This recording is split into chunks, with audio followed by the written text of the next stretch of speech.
రైతులకు భారీ శుభవార్త. ఏకంగా 70,000 ఉచితంగా పొందొచ్చు.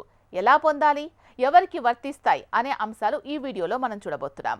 రాష్ట్రంలోని రైతులు ఎక్కువగా వరి పంటపై ఆధారపడుతూ వస్తున్నారు. అయితే వరి సాగు ప్రతి ఏటా అనేక సమస్యలు ఎదుర్కొంటోంది. ముఖ్యంగా వరదలు, చీడపీడలు వంటి ప్రకృతి ప్రకోపాలు రైతులకు భారీ నష్టాలు తెచ్చిపెడుతున్నాయి. ఇలా వరి పంటల వల్ల జరుగుతున్న నష్టాలు తగ్గించడానికి, వ్యవసాయంలో స్థిరమైన ఆదాయాన్ని కల్పించేందుకు జిల్లా ఉద్యాన శాఖ అధికారులు ఒక కొత్త దిశగా అడుగులు వేస్తున్నారు. తూర్పుగోదావరి జిల్లా ఉద్యాన శాఖ అధికారులు వరి పంటకు బదులుగా బహుళ వార్షిక పంటల వైపు, ముఖ్యంగా ఆయిల్ పామ్ సాగు వైపు రైతులను ప్రోత్సహిస్తున్నారు. ఇది ఒక దీర్ఘకాలిక పంటగా నిలిచే అవకాశం ఉండడంతో పాటు మార్కెట్ డిమాండ్ కూడా పెరుగుతోంది. ఆయిల్ పామ్ ద్వారా మంచి ఆదాయాన్ని కూడా పొందవచ్చు అని అధికారులు చెబుతున్నారు.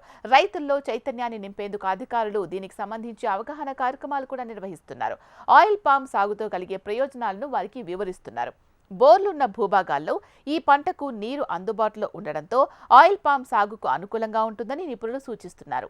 రైతులు ఆయిల్ పామ్ సాగుపై ఆసక్తి చూపేలా ప్రభుత్వం ప్రత్యేక రాయితీలు కూడా ప్రకటించింది. మొక్కల సరఫరా, నీటి వనరుల అభివృద్ధి, పంట ఇన్సూరెన్స్, సాంకేతిక సహాయం వంటి అంశాల్లో రాయితీలు అందించబోతున్నారు. ఆయిల్ పామ్ సాగుకు అనుకూలమైన భూములను గుర్తించి రైతులను ఎంపిక కూడా చేస్తున్నారు. ఈ ఏడాది ఆయిల్ పామ్ సాగు విస్తీర్ణాన్ని గణనీయంగా పెంచే లక్ష్యంతో అధికారులు ప్రణాళికలు రూపొందించారు. ముఖ్యంగా పిఠాపురంలో 3,050 హెక్టార్లు, పెద్దాపురంలో 2,133 హెక్టార్లు, తునిలో 2,222 హెక్టార్లు, శంఖవరంలో 1,825, జగ్గంపేట 2,347, ప్రతిపాటు 2,129 హెక్టార్లు లక్ష్యంగా పెట్టుకోవడం జరిగింది. ఈ ప్రాంతాల్లో ఆయిల్ పామ్ సాగు వేయించేందుకు ఇప్పటికే కృషి ప్రారంభమైంది. రైతులకు నర్సరీల నుంచి మొక్కల సరఫరా, సాంకేతిక మార్గదర్శనం వంటి అనేక అంశాల్లో మద్దతు అందిస్తున్నారు. 1 హెక్టార్ భూమిలో 57 ఆయిల్ పామ్ మొక్కలు నాటొచ్చు. ఈ మొక్కలు నాటేందుకు అవసరమైన మొత్తం 29,000 రూపాయలు ప్రభుత్వం ఉచితంగా వారికి అందిస్తోంది. రైతులు దీని ద్వారా మొదటి దశ వ్యయ భారం లేకుండానే సాగును ప్రారంభించొచ్చు. 4 ఏళ్ల పాటు వార్షిక రాయితీలు ఉన్నాయి.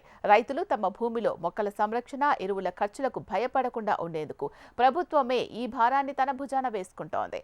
మొక్కల సంరక్షణ, ఎరువుల ఖర్చులకు ప్రతి సంవత్సరం 5,200 రూపాయల చొప్పున 4 ఏళ్ల పాటు అందించబోతున్నారు. మొక్కల మధ్య ఖాళీ ప్రాంతాన్ని ఉపయోగించుకొని అంతర పంటలు వేయాలన్న ఉద్దేశంతో అదనంగా ప్రతి సంవత్సరం మరో 5,200 రూపాయల చొప్పున 4 ఏళ్ల పాటు మద్దతు ఇవ్వనున్నారు. ఈ మొత్తం రాయితీలను నేరుగా రైతుల బ్యాంకు ఖాతాల్లోకి జమ చేయనున్నారు. ప్రభుత్వ నిబంధనల ప్రకారం సకాలంలో డాక్యుమెంటేషన్ పూర్తి చేసి నమోదు చేసుకున్న రైతులకు మాత్రమే ఈ నిధులు మంజూరవుతాయి.